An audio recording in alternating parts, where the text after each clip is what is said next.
लखीमपुर खीरी पहुंचे रक्षा मंत्री राजनाथ सिंह ने कहा कि जिस तरह डायनासोर धरती से विलुप्त हो गया, उसी तरह कांग्रेस विलुप्त हो जाएगी। इस चुनाव के बाद यही हाल सपा का होने वाला है। उन्होंने कहा कि बीजेपी जो कहती है वो करती है। हमने कहा था कि जिस दिन हमें संसद के दोनों सदनों में स्पष्ट बहुमत मिल जाएगा, उस दिन चुटकी बजाकर धारा 370 खत्म कर देंगे। ये काम करके दिखाया है। रक्षा मंत्री ने आज लखीमपुर खीरी लोकसभा से बीजेपी प्रत्याशी अजय मिश्र टेनी के समर्थन में चुनावी सभा को संबोधित किया। इस दौरान उन्होंने धौरहरा से बीजेपी प्रत्याशी रेखा वर्मा के लिए भी जनता से समर्थन देने की अपील की। इसके साथ ही रक्षा मंत्री ने कहा कि कांग्रेस और सपा कहती थी कि मंदिर वहीं बनाएंगे, लेकिन तारीख नहीं बताएंगे। श्री राम कुटिया से निकलकर महल में पहुंच चुके हैं। देश में राम राज्य की शुरुआत हो चुकी है। कांग्रेस ने चीन बॉर्डर पर सिर्फ इसलिए सड़क नहीं बनाई क्योंकि उन्हें डर था कि चीन घुसपैठ कर देगा। बीजेपी सरकार में चीनी बॉर्डर पर सड़क बनकर तैयार है। हम विकास करा रहे हैं। कांग्रेस कार्यकाल में हम मिसाइल, बम, हथियार सब दूसरे देशों से खरीदते थे।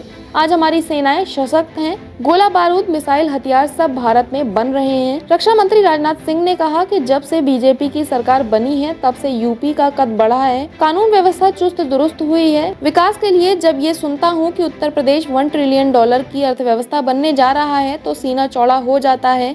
इस दौरान रक्षा मंत्री राजनाथ सिंह ने कांग्रेस और उनके नेता सैम पित्रोदा को निशाने पर लेते हुए जमकर खरी खोटी सुनाई।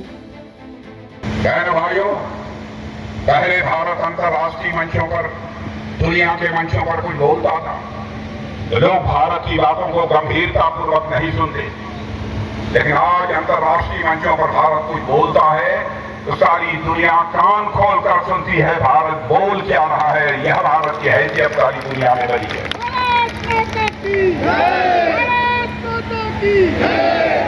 और सबसे बड़ी बात, या कांग्रेस के लोग हिंदू, मुसलमान, ये वो इसकी राजनीति करते हैं।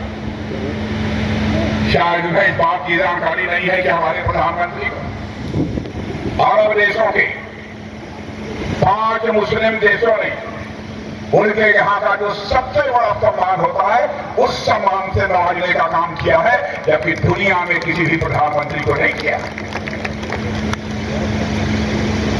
और बहनों भाइयों, आपने देखा होगा जिसमें रूस और यूक्रेन की लड़ाई चल रही, प्रारंभ हुई थी, और उस लड़ाई को लगातार चलते चलते 2 वर्षों से अधिक का समय हो गया। लेकिन जिस समय यह युद्ध रूस और यूक्रेन के बीच प्रारंभ हुआ था,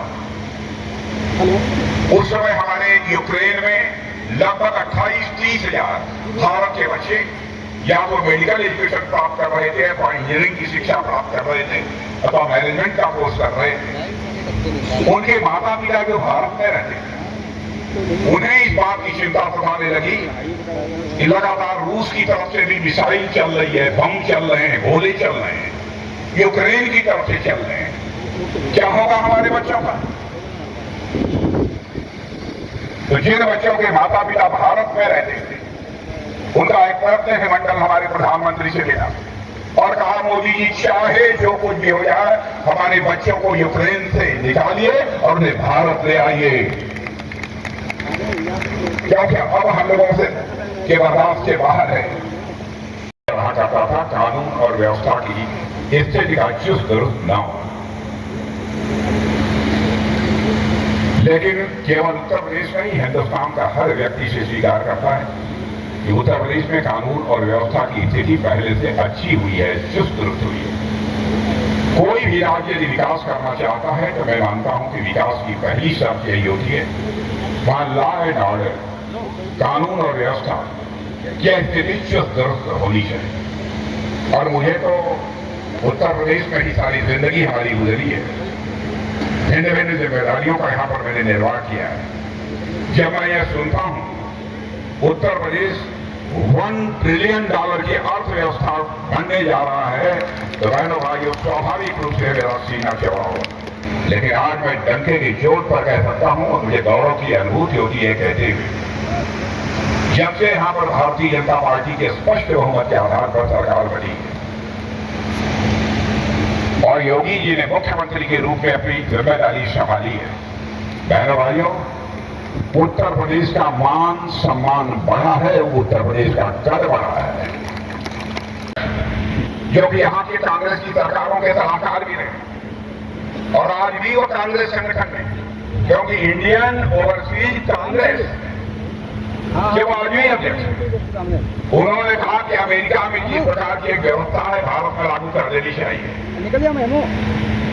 यदि परिवार में मुखिया की यदि डेथ हो जाती है तो जो संपत्ति है और संपत्ति में आधे से अधिक यानी 55% यह सरकार के कब्जे में आ जाएगी और उस परिवार के लोगों को केवल 45% मिलेंगे। क्या आपको मंजूर है?